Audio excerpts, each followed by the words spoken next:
What is up? What is going on?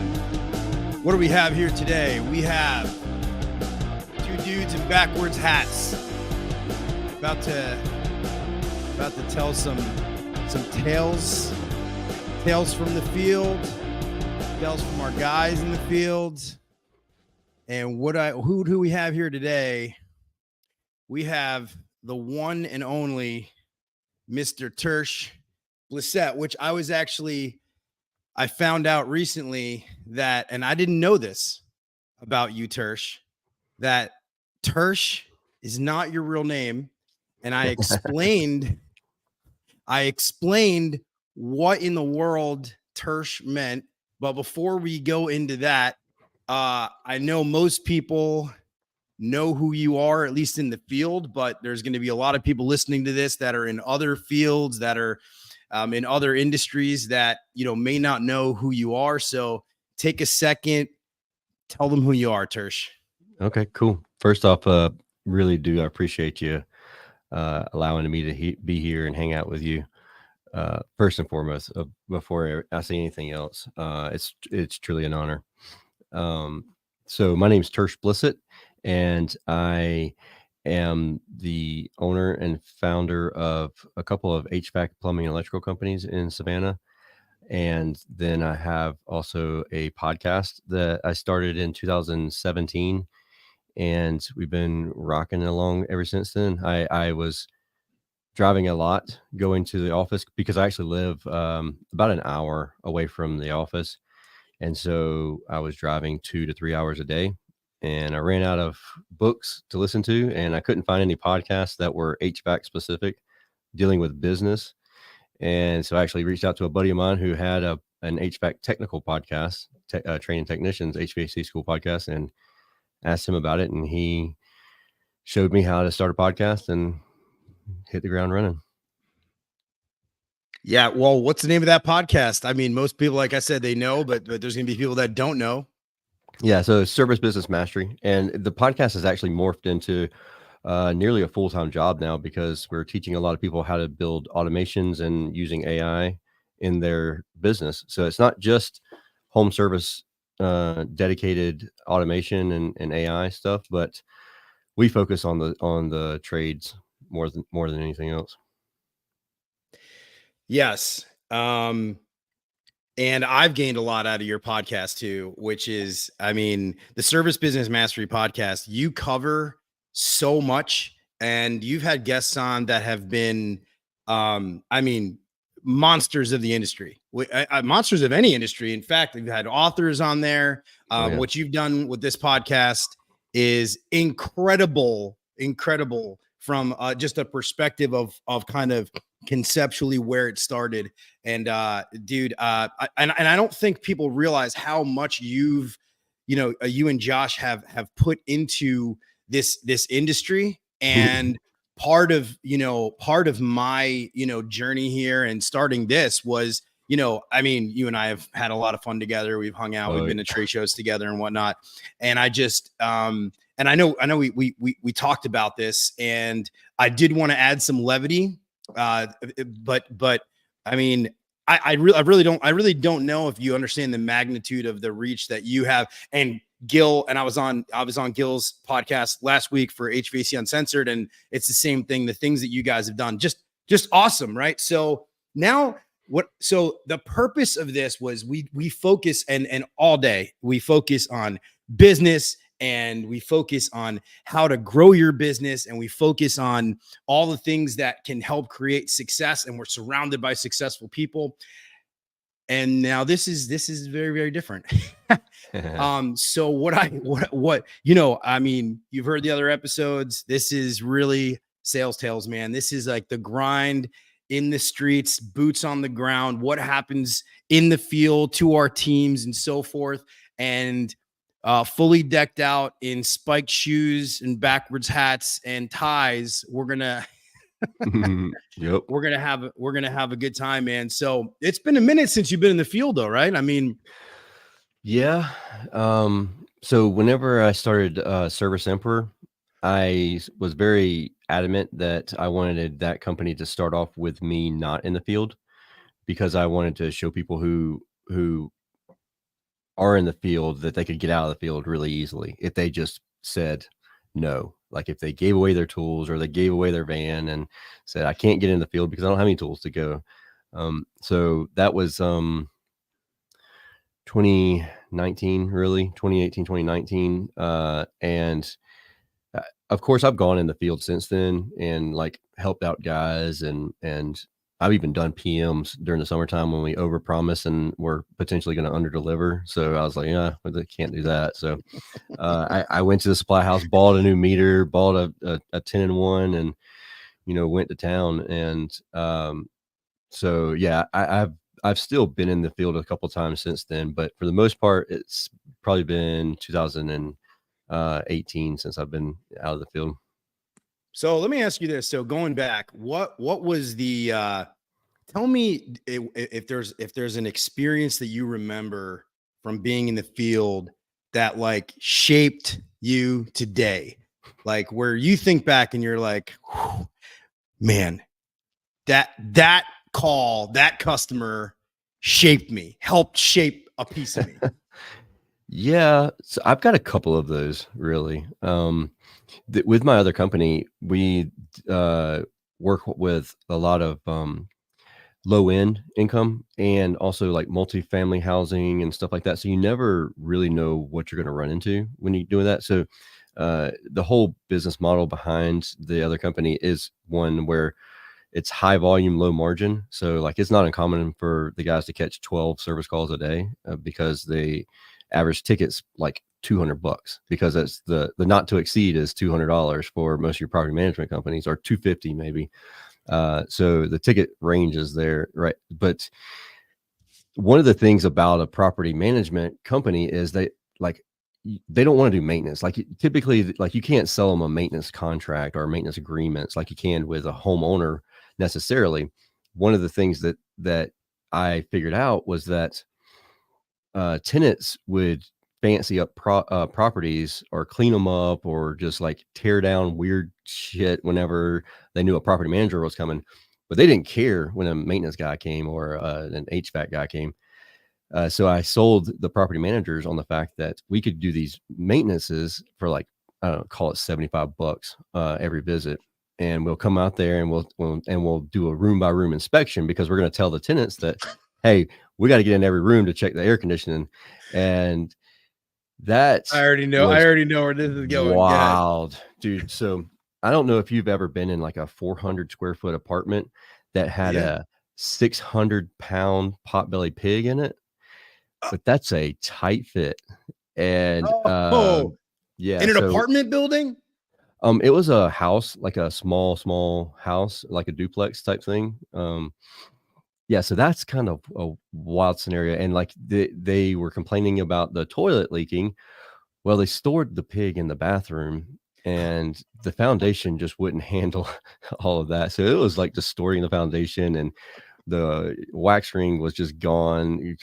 Everything had waddled loose, and that thing had to back, bumping into everything. Yeah. Oh yeah. He had to back in and walk straight out. Oh yeah. It was disgusting. And that was their pet, like for real, their pet. And so yeah, that's those, like I never thought that I would run into stuff like that. But the more once we turn stuff in like that, like, hey, look, these are really nice people, but they have a massive pig in their house. You're like a piglet, like little piglets running around? No, like it's the size of their bathroom. And they're like, we've been there. We were there 3 weeks ago. It was not there. I was like, that pig's been there a long time, and that pig's causing damage, like all this stuff. We just thought they had like wild kids or something running around. Nope. That's from a pig. Okay, so I talked to Gil about this, and I ran a call in North Jersey, and the guy and the couple had a pig living there, but he wasn't living in the bathroom. He was living like a dog. Like just like a regular dog, like somebody had a dog and these people had a pig, and it was, dude, the floors were wrecked. The house was wrecked. Those hooves caused so much damage, especially on like hardwood floors. Like, and this was a very old house. Like this was I mean, I wouldn't know how old this house is, but it was definitely not a house that could support the weight of that pig. It was wild. Let me, so we had a question from the audience here. Jennifer Manzo asked, I'll post it here.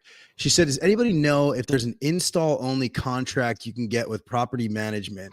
I got lucky and met a guy who does prop management who gives us his. Would be a great opportunity everywhere though. And now I haven't done property management in my career. Any insight in that, Tersh? Really develop relationships. And you have to be 100% okay with saying no. No, I'm not going to do that, because there are some property managers and management companies that will like let you do all the work in the world and then never pay you, or drag it out for 6 months before they pay you. So I'll tell you, this isn't the way it is with all properties, and it's not all apartment complexes, but a lot of property managers that work for apartment complexes, and I'm talking about national apartment complexes. Like we do work for all of them, and they get bonused based on the lack of calling in work. So Yeah. the lower their cost of to do things, the better. Like right, get the like less their maintenance, the less money they spend, the more. Yeah. the So more let money. me. So tell me about. All right. So tell me about tell me about a slumlord situation. I got to hear this, Dude. So it's I try my best to avoid slumlords all I can. We did a couple. Okay, so I'm kind of embarrassed to say this. We did a couple of like sold sight unseen because they just were calling around, and I was like, "Look, you got to pay up front because this is shady sounding." And we've gone into houses where we've had to tear the floor out because we couldn't get underneath the house, and all the ductwork and everything's underneath the house. Um, and it was like hardwood floor, and what do you call that? Where the flooring itself is the subfloor, and it was a very like we tore it out, and the air handler was underground, and we wanted to put it inside the space, but the guy was like, "No, nah, just stick it right back in the hole." It's like, okay. And so we did that, and then the guy just put a hatch on top of it and like never put flooring back down or anything. And so like when we go to service this thing, I was like, this is embarrassing, dude. Like I can't believe that and I damn shouldn't put a sticker on that unit. Like you wait, okay, hold on. Let me just wait. So the slumlord put the air handler in the ground underneath the floor, and he didn't put flooring back there. He just threw a hatch on top of it and said, all right. And like, the people would walk over it. Yeah. Like yeah. I think one tenant put a rug over the top of it, but it literally, like, he put a piece of plywood down and like drilled a hole, like a 3/4 inch hole on one side of it, and then put like piano hinges on the other side of it and called it a day. There wasn't insulation under it. There wasn't anything. It wasn't sealed. Like, I'm sure there was a draft and everything else. And I was like, man, we need to like size this thing for proper. He was like, nah, man, like a 2 tons should be good. I was like, nah, dude, like this. Oh man. Like, man. So yeah, like I said, like I feel bad for that one, but yeah, the people, I mean, it also sucks because some of these people are paying like $100 a month to live there. I was like Section 8. Yeah. And so it's like, they typically don't stay there very long. And I imagine it's because it's a slumlord, situation, but there's, they still have to be inspected. So somehow this guy's getting around it because unless he doesn't call for inspection or, I mean, dude, those building inspectors, they pop in, they pop out, like they go to those places. I mean, it's not like, if you had something done in your house, you'd have 10 fail stickers and then they would charge you for every little tiny violation, but they can't milk, blood from a rock at those places. So they just kind of like, okay, is it dangerous? Okay. Nope. Yes, exactly. And half the counties around here don't even have an inspections department. So the only thing in Georgia? Oh yeah. Well, in our area. Yeah. Actually the county that I live in has no inspections department. The only thing that gets inspected is the septic by the state.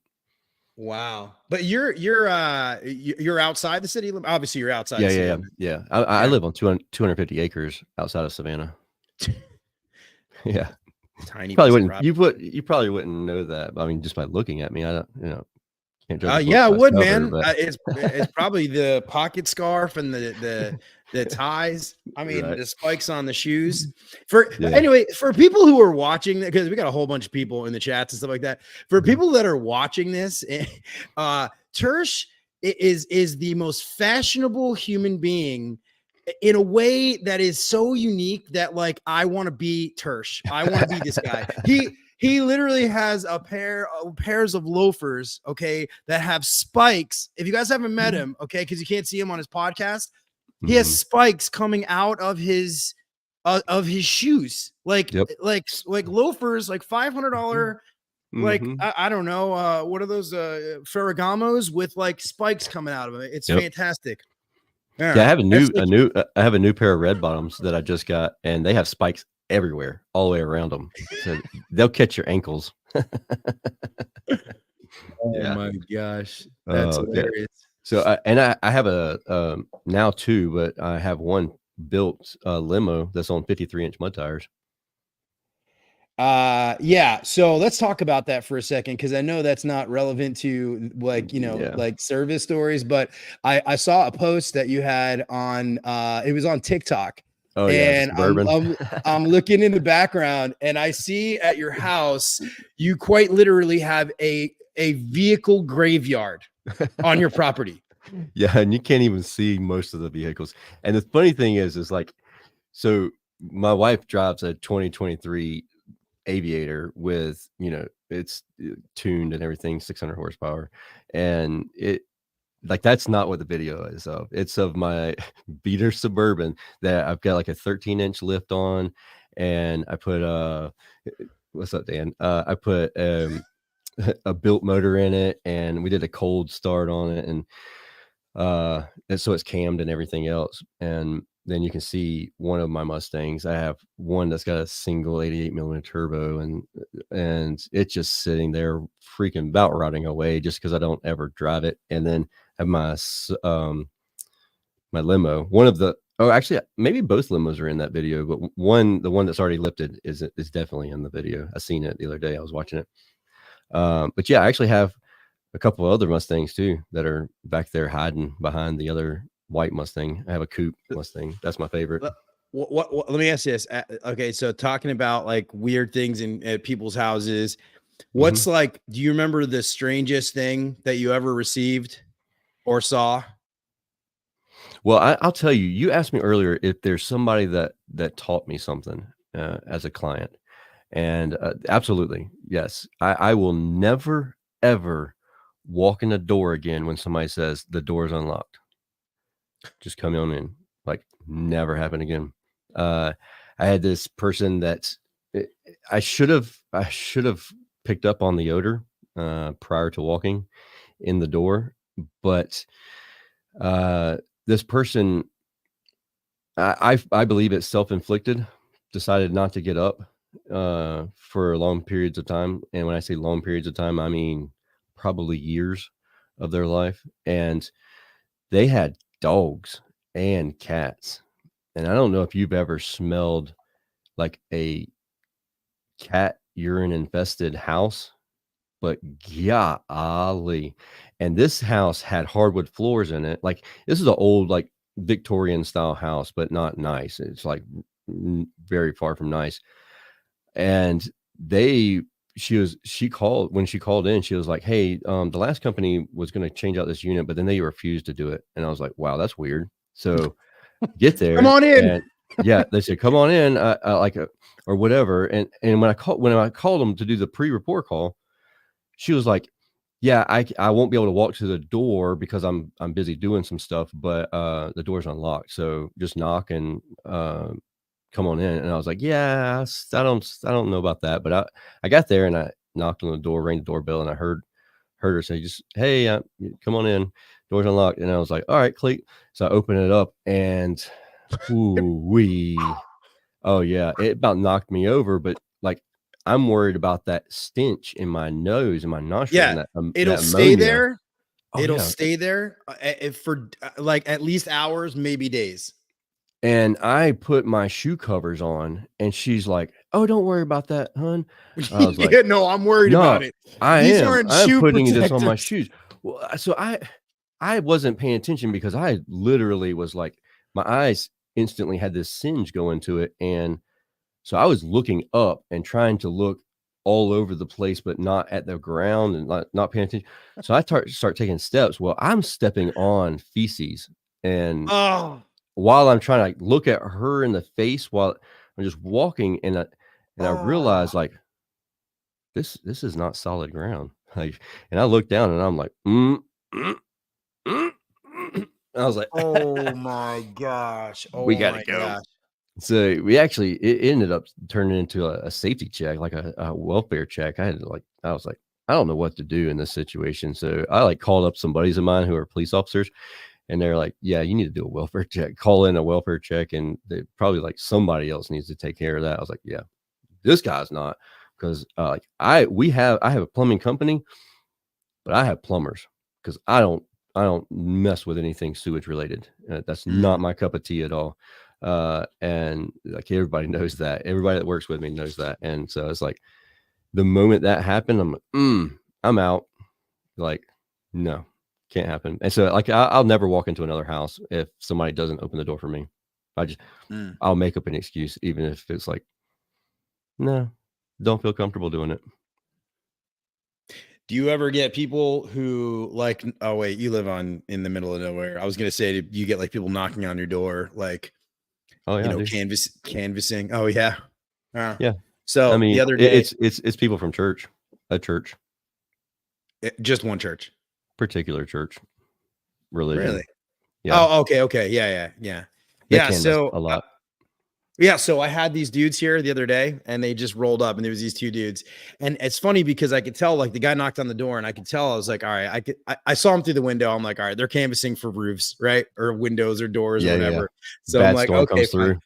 And like, I'm like, all right, cool. So I open the door and I'm like, hey, and they're like, hey, we're down the block over here. We're doing a job for one of your neighbors. And it's like, dude, I mean, I've written these scripts before. I was So gonna like, say, I'm like, like, I admire the hustle, but yeah, I don't like being on the receiving end of that always. whatever. And so I'm like, Yeah. yeah, I know. I just keep talking, right? And like, like, so, and I have lead generators, so like, but they're not going door to door. They like, Mhm. whatever. We have box store partners. Anyway, so I've literally messed with them for like a solid 10 minutes. And then, and I was thinking, as you were saying, like, don't let people in. Like, I was thinking about that. I was like, yeah, I was like, imagine I just was like, yeah, come on in. Like, "Come on come in on here, in. sonny." But the crazy part about it is I used to go in all the time. Like people would say, "Oh, just come on in. The door's unlocked." I'm okay, so I just go right. I didn't think of that. I'm like, let me go right in. Uh-huh. Brandon Stowe said, Everett, like, let me put you on game, young salesman. Like Right. it's Hey, actually more let me like, teach you a thing or two. yeah, it's actually more like a Danielle son, Mr. Miyagi kind of situation. Mhm. Speaking of that, Miyagi and Danielle son, um, tell me if you can remember if there was a customer that you truly like a wisdom that you came away from after having been a part of their life for however many hours, days, whatever it was. Do you have any experiences like that? Customers that I don't know if I would say immediate response from meeting someone, but I met someone. So we have a neighborhood called the Ford Plantation here, which was Henry Ford's like childhood place where he grew up. And the houses are, I mean, they're ridiculously expensive, and they're small. I mean, they're extremely well built, tight houses, like 2-inch thick hardwood floors. Like it's like crazy, like everything. They have bamboo or seaweed wallpaper on the wall, and it's decorative, and it actually looks good. But the problem is it grows mold because it can't handle humidity. But that's neither here nor there. I met a guy who purchased a home there, and he called me out of the blue. And he's not from here. He's not from this area at all. And he was a banker in North Carolina, and he came down. He interviewed several different companies, and before he closed on the home, he wanted the systems replaced, and didn't question very many things at all. So it was kind of a weird sales process for me, because I'm used to having a lot of confirmations or like just rebuttals on different things. And he didn't care what brand I put in. He was just very much like, I want the top of the line. I don't want to worry about humidity, because he was afraid of humidity. And I was like, all right, I got you. I'll take care of you. And he said, I want a whole house media filter. After we got finished with the job, we changed out. It was three different split systems. We put in XB20 trained units. And I really was like, I just need to know more about this guy, because I never met him in person until months after I installed the system. And everything was the house. He bought the house, contacted you. I guess he found you on Google or something like that. His realtor referred me. Okay. So yes. Okay. So he didn't shop because realtor says, okay, this guy's cool. This guy's legit. This guy's legit. Just go with this guy. And then he says, I want the tippy top of the line, which is like twice a year. You'll get those calls, right? Like, hey, by the way, I don't care what it costs. Just put in the best thing you can possibly put in. Yeah. Yeah. And you give him this is back before prices got stupid, just by the way. So this is pre-COVID, like pre-COVID, ridiculous. Yeah. Like everything was $25,000. Yeah. Yeah. So all right. So you want to meet this guy? I hand him a check, or send him an invoice for $50,000, or estimate for $50,000, and instantly or 55,000, something like that. And for me, it was like the biggest single system sale that I'd ever done. Now, this is not replacing ductwork, anything. And he instantly approved it, and he was like, who do I send the check to? I was like, well, you can send a deposit for whatever, send it straight to me. And then he instantly, he was like, that's all right, I'm gonna send you the whole thing, because I don't want you worrying about anything. I was like, shit, all right. So I interviewed the guy like afterwards, not like podcast interview, but like I got to know what you do and all this other stuff. And the things that he taught me, and like, just like, I don't have like a crazy mentor relationship with him at this point, but it was just a lot of just words of wisdom. Like, you just like sit around his table, and the things that he said, that like, it just tons of aha moments for me. Like the fact that like I pull up in a truck, and like, because I mean, obviously I own an air conditioning company. I have to have a jacked up crew cab Ram 2500. Like, you got to. It's got to be just lifted. Yeah. Oh yeah, absolutely, diesel and everything. And so like I pull up in that, and he's like, "Why did you drive here?" And I was like, "What do you mean, why did I drive here? Like, I live an hour away from here. I what the heck else am I gonna do? I ain't gonna ride a bicycle." And he was like, "How much do you charge an hour?" And I was like, well, I probably shouldn't tell you my hourly rate. You're my customer, like, but he's like, no, for real. Like, how much do you charge an hour? And so I tell him, and he was like, a driver only costs $20 an hour. I was like, yeah. He said, well, you could pay your driver $20 an hour, and you could be charging somebody else to do whatever you're doing, consulting, doing heat loads, whatever it is that you would do in an office, while your driver is driving you around, and you'd make, $120, $300, whatever your hourly rate is, minus $20. And so I was like, damn, like, that's just one of the things. And it was just stuff like that instantly I was like, you're smart. And he was like, yeah, but it's just the people you're surrounded by. And I was like, yes, that's a good point. He was like, no, for real. Like, you are the people you surround yourself with. And it was at that point was whenever I was like, all right, I'm going to be intentional with who I surround myself with. And that's immediately whenever my circle ultimately changed. And I just went to, like, I had no disrespect against any of my friends that I had before then, but I just had a very, very much like all right, I need to be very intentional with who I allow in my circle. And because you are the people you surround yourself with. The 5 people you surround yourself with, that's who you are. Yeah. And I've actually heard that before. And just going back on this, because a buddy of mine we used to work together. He just joined in and he said, I love the backwards hat and the vest and the tie, professional. Yeah. And Tony, we were talking about, it's just 2 dudes in backwards hats. I don't like sleeves. He likes sleeves. It's great. We're having a great time. Mm-hmm. On that point, by the way, of surrounding yourself with people, I met this, I'll never forget this. This was a sales call that I ran one of the first years I was in the business. And this guy, same thing. He was like a professional, sort of Americanized Indian guy. It was really cool to talk to. He was a sales executive at like some software company or something like that. And he was like, I really want this Carrier. I've heard about this Carrier Infinity heat pump system. And I was like, wow, that's a really great system. And we went on about how great it was and whatever else. And I, as I was talking to him, he said, that's the system that he wanted. And he didn't want to settle for anything else. Like, he was just like, this is what I want. Even though I know you gave me, all the options. He's like, here's how I live my life. I will always overspend. I will always spend more than what is comfortable for me, because I will then always have a goal to aim for. I will always challenge myself to go further and deeper and try to get that better thing for me and my family and everything else.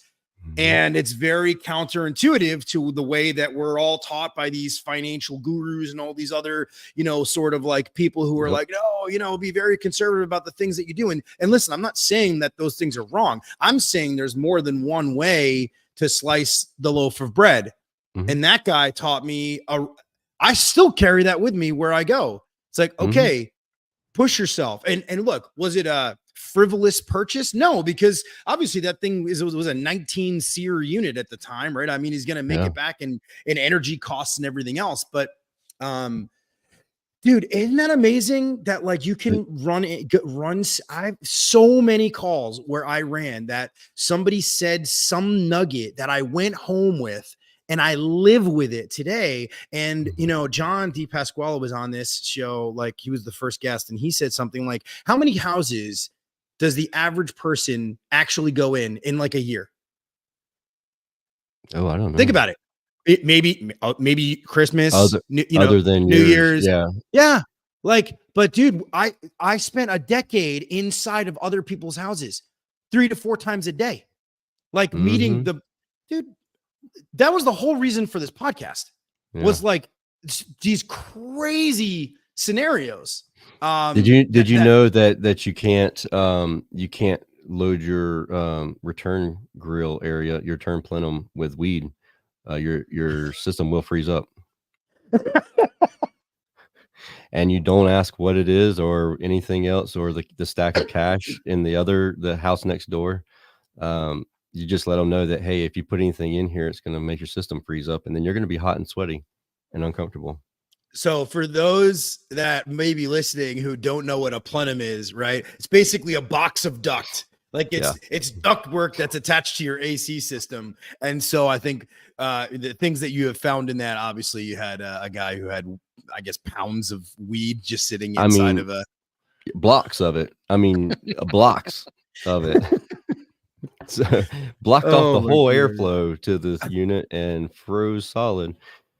And he was upset with me when I first got there. But why? He was irritated that his unit was frozen, and it was a property management home, and we don't go there super fast typically, because like it is what it is. You're not paying us a ton of money, so you get on schedule when you get on schedule. And they probably had to wait a week or so, and I get out there, and it's one of those things where you walk in the front door and the return grill's on the ground right in front of you, and you just, all right, something sounds weird instantly. Like I'm walking to the thermostat, but I didn't even make it to the thermostat. Just pop it open, flips down, and you're like, pounds of weed. That's not right. Yeah, pounds of weed. That don't look good. Like, why does this house smell like it does? Because we're sucking all this smell up and shooting it all over through the house. Wow. Thank you, Logan. We will keep. I appreciate the love, man. Yeah, Logan's a man. So I was in. So anyway, the stories are supposed to start. By the way, Tersh, the rules. Okay, the stories are supposed to start with. So I was in this house. So I was in this house one time. So it's sales tales. So I was in this house because it's always like, hey, so I was in this house. So I was in this house. Ready? I asked this homeowner. Not even kidding you. I asked homeowner. I said, so when's the last time you guys changed the filter? Right? I'm just wondering. Yeah. They go, what? That's always a good sign. That's a perfect. I said, when is the last time you changed a filter? They were like, what's a filter? They said, no, they said, well, we found out we had a filter today. And I said, oh, okay, cool. How long have you guys been here? And they were like, we moved in 1984.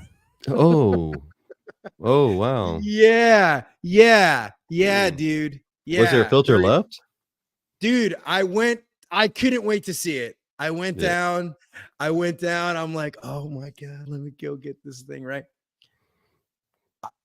I couldn't believe that it was still like I mean, it was all, like holes and like, I mean, it was. I can only imagine. I was, that was very funny. But they had been living in the house for, at the time, like 30 something years or whatever. So you know how the units used to come with the 1-inch filter in the unit, like several years back. They came with them, like in the air handler or the furnace, and it would have a little slot right there that you would just put the slot in there. And wall units have those too. Yeah. And so there was a period of time where they actually came with it's a cheapo filter, and it would just be in there. It was not uncommon for a couple years there where people would have return grills or filter grills in the ceiling or in the wall, and that's where they were changing their filter every month. But they never went upstairs or wherever and changed that other filter out, or the technician left it in there and didn't tell them they left it in there. And so you go do a tune up, and like you try and pull this thing out, but it's already concaved because it's sucked in there and it's so dirty and stuff. And they're like, every time I change my filter, it's nothing's doing nothing. I mean, there's no airflow change or anything. And I was like, well, yeah, you have a wall of dirt right in front of the coil. I'm surprised you haven't burned up blower motors. That was back before they had the super temperamental blower motors they have now. These things would pull everything. Yeah, golf ball through a water hose. They were belt driven. Yes, Kathy, you're our favorite to chat with too. Kathy Nielsen said, 2 of my favorite faves. Just 2 dudes with backward hats on. Yeah, having a conversation. Chicken lady. So then what is the most surprising? Like, have you ever had like just where you were just like surprised in a house where you were like, oh wow, like I didn't know that was gonna happen? Like, I could tell you that in my experience. Yeah, when I walk in a door and I step in a pile of shit. Like, that was surprising. Yeah. I guess you're right. I guess I was more or less talking about like where you walk into a house. Like I ran this call and it smelled like mold. And I'm not talking about like just a little bit of mold. I'm talking about like mold.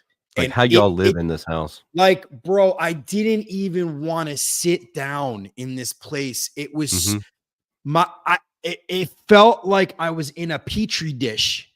And I was on the edge of the couch, like just trying to like not touch anything because it was so disgusting. People's noses, they get used to that smell. Like, oh, dude. But here's the thing though. So the house was not anything special. It was a small house. I'm on the edge of the couch. It's the mold smells hitting me in the nose. I'm like, okay, I'm talking to them about whatever, right? And then like I lay out the options and there's like, all these different options, dude. And they throw down, they're like, okay, we'll take that one. And it was like the most expensive one. Like at the time, this was like 10 years ago. It was 16 grand or something like that at the time, which now is like, a cheap system. Right. And average price. And dude, they bought that and then they just wrote a check. And the house was gross. The house was disgusting. And what that teaches you is you cannot judge the book by the cover. No, you never prejudge. No, But no. it was And you surprising. walk into a house and you're like, all right, it's an old house. They, sure they have like one vehicle in the driveway, and then you almost don't even present them all the options. And then you're like, you know what?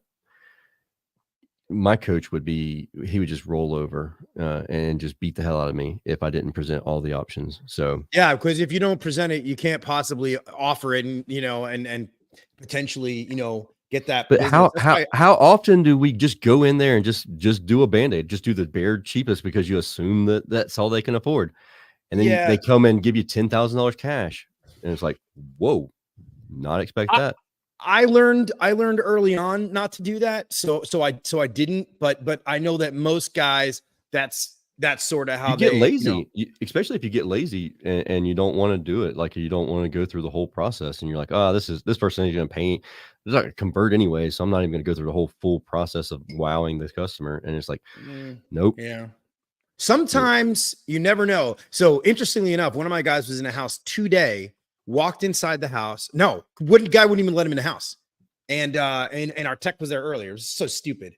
Yeah. And dude had a gun out on the table. And refused But you're in to turn Texas. on. Yeah, but there's etiquette. So Yeah. Keep a gun in a safe or whatever. You never have a gun out on the table. Gun was out should on be the holstered. table. Gun was out on the table, and he refused to turn the lights on in the house. Oh yeah, that's weird. He refused to turn any lights on, and then he badgered my guy, badgered him. And then my guy was like, he called me, he's like, bro, what am I doing? I don't even feel safe. Like, this guy's got a gun out on the table. He's yelling at me, and he's telling me to give him a number. And it's like, bro, what am I supposed to do with this? You want me to measure anything? You want me to do anything? And I'm like, dude, you don't feel safe. I'm like, just get out of there. Right. So, dude, gun stories. People are different. That's for sure. Because bro, why invite somebody over to your house though? Maybe it's a power trip. Maybe they want to see what they could do. You had to invite somebody over to your house. The problem that we have with guns is especially with my guys, like, you pull out guns and then all of a sudden we've derailed this conversation. We're going to talk guns, and hopefully you have enough room in the backyard, so we're going to go shooting. And then you spend the whole afternoon, you call them up and like, hey dude, what the hell are you doing? You've been there for hours. I bet you better have a hella ticket. Like, oh man, actually I ain't we was shooting guns. We've been shooting guns. We've been shooting guns in his backyard. I had some old canisters of ARC-22, and they were empty. Don't worry about it, Tersh. We ain't losing money, and we done shot them up right in the backyard. Yeah. So I actually have a guy who left a service call, goes home, and then I talked to him later on that evening or that afternoon, and he's headed back to the customer's house. And I was like, oh crap, did you forget a tool or something? Like, what the hell? Like, don't go back to a customer's house without telling me. That way, if something happens, there's liability issues and stuff like that. He's like, nah, dude, I'm going back to go hunting. I'm like, you just met that dude. He's like, nah, he invited me to go hunting, so I'm headed back over there. We're going hunting. He goes hunting and shoots a deer. I'm like, oh, okay, cool. Well, there you go. Yeah. They hunt pig. They hunt pigs around these parts. Yeah, we have a pig problem too. We got a big pig problem. There's not a lot of deer around here. You got to actually go towards the hill country, Austin, and south of here. Logan says, focusing on building rapport with the customer, Tersh, just like y'all told us in the morning meeting. Yeah, right. I mean, the guy approved all of the work too, so had us come back and do all the work, and so yeah, I guess he did build a good rapport. So Tersh, he's following your directions, bro. Like, you have a guy who's following your directions. You can't. I mean, let the guy hunt, for God's sakes. I didn't say. I mean, hey, have at it. Cool. So, Tersh, tell people why your name is Tersh. Explain it in a way that doesn't require an MBA. Okay, so Tersh is short for tertiary, which is Latin for three. And my real name's David Blissett III. So instead of being called Trey, which is what most people who are the thirds called, since birth I've been called Tersh. Okay, simple Is that enough. simple enough? It's good enough. It's good enough for me. Anybody who's ever done any kind of art, like art courses and stuff, you have your primary colors, your secondary colors, and your tertiary colors. Tertiary colors. Yeah. Yeah. So that's the third. Let me ask you this, getting on the art kind of thing. You ever run a call where you've had like somebody's had like some kind of like photography or art or decor in the house that just like blew you away? Dude, like SCAD. Have you ever heard of SCAD, Savannah College of Art and Design? I have actually. That's a really famous school. It's a massively famous school. And yeah, majority, if you work downtown, you're going in a house that's either a student or somebody who has gone to SCAD, their home. And it's very expensive to live in town as an adult, or I mean, as a student. And if you're lucky enough to have a parent who is an investor, it's very common for parents to buy a house, rent it out to the students' friends while they're in school, remodel the house, and then end up selling the house after the students out of school and paid for the entire college with selling the house. And so it's very common practice in Savannah for that to happen. But yes, I've seen some wild and crazy things. I mean, you go into some houses. One of the coolest things is to check out Forrest Gump's bench, because Forrest Gump was filmed in Savannah, and people used to come and like sit on the bench and vandalize the bench, and so it got put into a private collection there. So, that's pretty cool. Yeah, service. Go ahead. What were you saying? Oh, The Midnight and Garden of Good and Evil, the book. Great movie. Great movie. Yeah. So that's in town in Savannah too, and so being able to go service that house is pretty cool. It's been a minute since I've been to Savannah. I really wanted to get back. It's not like a major hub, so I'm like trying to work. You know what else is here? This yellow baseball team. They're playing right now. One of my buddies actually messaged and said that they're actually on right now. Talk about that. Like, how'd you get the Savannah Bananas contract? How'd that work? I mean, that's pretty amazing. Networking. So whenever they first came to town and they announced that the name was going to be Savannah Bananas, a lot of people wanted to crucify them. Like, they just hated the name. They were like, this is a joke, everything else. And I was one of the first people who just bought a season ticket. And I was at the time, the president of the Small Business Chamber. And so I was like, heck yeah, this is a place where we can start networking. And so I met Jesse and Jared, who's the president. Jesse's the owner, and Jesse and Emily are the owners. And we became friends. Julie became friends with Emily and kind of hit it off. And when Jesse was first starting out, like every time he'd post something on LinkedIn, I would comment and like on it for 2 years. And I was the only person commenting and liking. And he was like, I appreciate it. And I'd share it when I could, or when I thought about it. And so I'm not saying that I'm any part of the reason for their success, but I was just one of those guys that supported Jesse and Jared and them when people were kicking them down. And and it took a minute for them to get some traction, right? And it took probably like 6 months before people kind of got buy-in on it. And there was when they announced the name, was the same time that about the same time that Donald Trump announced his presidency or running for president. And so it was wild. Donald Trump was trending on Twitter. Well, for that day, Savannah Bananas was trending either right above or right below Donald Trump announcing he was going for presidency, which is wild.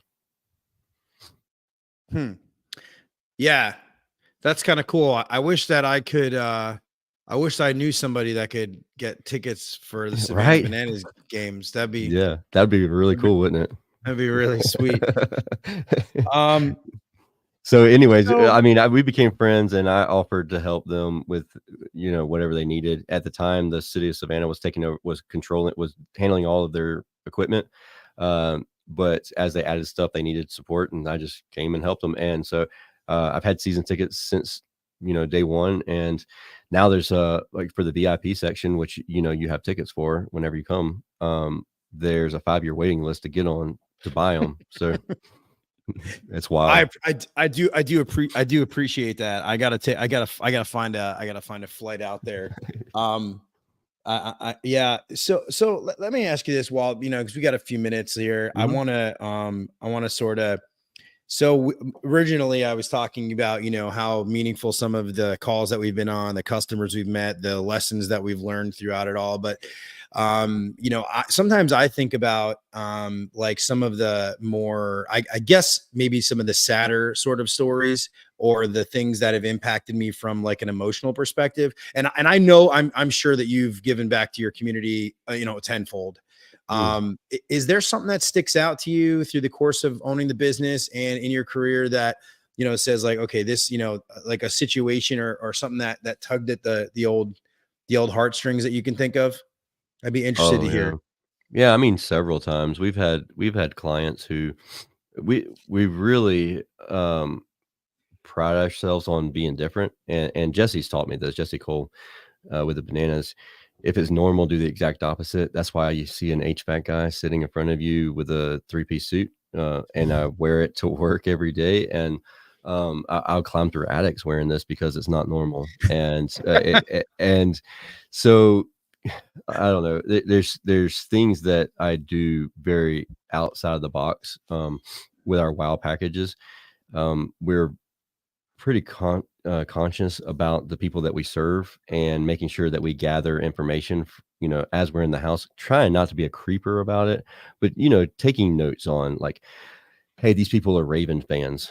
And so the next time you go there, even if you don't like give them a gift that's like the Baltimore Ravens or anything like that, but whenever like say they win a game or something and you just happen to be there, you're like, so I heard so-and-so, they won, or even like just mentioning it in passing, like as a, just acknowledging that they're a fan of it. And if anybody that buys something like especially a large system, we have automations built out to send them gifts. And if we know what they're a fan of, we can send them, as much gifts that are personalized for them as possible. Well, we have done that a couple times in the past and sent things to family members, or we send them to them and not realize that the family member had passed. And so then it was like ultimately like super like sentimental to them and thoughtful to them. And like, I'm not an emotional person, like, and I don't like being around emotional people. Like, you know what I mean? Like, it's just awkward for me. Like, that's not my personality. And so to walk in on that and then they start crying and I'm like, oh shit, like what'd I do? And then they start like, oh, I'm so thankful. And you're like, so-and-so love this. And now this just makes me think of them even more. And I'm like, oh, this is awkward. I would not have done this if I knew that. But, it brings a lot of value to them. One of the things Jesse goes around and speaks around the whole country. And I didn't know this was going to happen, but I'm super cool and thankful that it did now after the fact. But whenever we sell a system, we have a trigger set up so that Mary goes out and she calls them first, and it doesn't just show up to their house, but she is a massage therapist. And so she'll go out there and give them a massage. They can check the list of it that's kind of built for our company. And Jared's wife was like 8 months pregnant. We put in a new system for him, and it triggered for Mary to call her and say, hey, I'm here to give you a massage. I'm a mobile massage therapist and for Service Emperor, and we're here to take care of you. Well, she's like, she busts out crying. She's like, this is exactly what I needed. She was very emotional about like, it was that time where like all the emotions are running wild. She's 8 months pregnant, and they have the ability to do these maternity massages. I don't know what they're called, but they call it something special. And prenatal massages. Yeah, there you go. Good job. Good job. Yeah, I mean, I got like 100 kids. So she goes there and does it, and she's like bawling and crying, and Jared's telling everybody about this, like how we just surprised her to help her de-stress during a stressful time. And that's the whole reason for us giving out massages after the fact. And so like it was just so happened that it happened exactly when it needed to happen. This conversation, this went so differently than I would have thought. No, it did in a good way. I'm actually really glad that you told that story. It went so different from the way that I than all my other interviews and then all the other stories. This was great. Well, one, it's a great gesture that you're doing for your customers, right? And then two, the effect that it had on them, and such a humanized, incredibly, sort of intimate and whatever approach that then created an emotional response. Dude, those people are never using another company. Oh, right. I mean, yeah, absolutely. Yeah. They've made social media posts about it after the fact, which is crazy because when we did it, they were not viral, and now they're viral and they make a post like that. And it's like, oh crap. Now we have an influx of people that notice us because they made a post about us. Wow. That's wild. That's cool. That is kind of wild. That's cool. So Tersh, I want to say, man, this has been just super cool and very different from all the other conversations I've had. And much like your, I guess, mentor said, right? Be different, right? I mean, don't be what they expect. And I love that approach. Yep. Before we close out here, man, I just wanted to, did you have anything you wanted to, first of all, plug away at everything, your podcast and any closing remarks? Honestly, I'm just here to give back, dude. If you want to find me, ask more questions, just Google Tersh and I'll pop up. My goal is to be a one-word name, so eventually I'll get there. Just look for the guy in the backwards hat. That's me. Two dudes in backwards hats just having a conversation. So guys, Tersh Service Business Mastery podcast. There's a Service Business Mastery group on Facebook. It's got like thousands of members. Listen to his podcast. It is so insightful.